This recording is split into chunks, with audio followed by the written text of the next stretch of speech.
বলেছেন,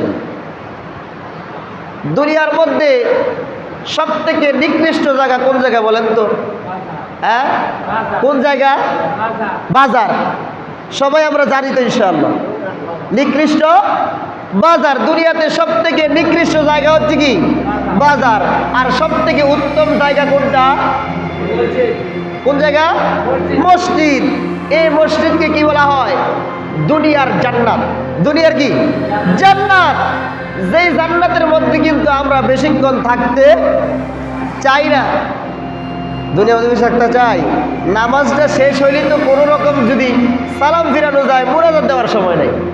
সালাম ফিরেলে মুনাজাত দেওয়ার সুযোগ নাই, সময় নাই। অথচ যেই জায়গাকে রসুলের নুরানি জবান দিয়ে, নবুয়তের জবান দিয়ে নিকৃষ্ট বলেছেন, ওই জায়গাটাকে আমরা বেশি পছন্দ করি, ওই নিকৃষ্ট জায়গার মধ্যে আমরা বেশি সময় দেই। আর যেই জায়গাটা উত্তম, যেই জায়গাটা ভালো, যেখানে বসে থাকলেই আল্লাহ রহমতের ফেরেশতা তার জন্য গুনাহ মাফের মাগফিরাতের দোয়া করে। সুবহানাল্লাহ।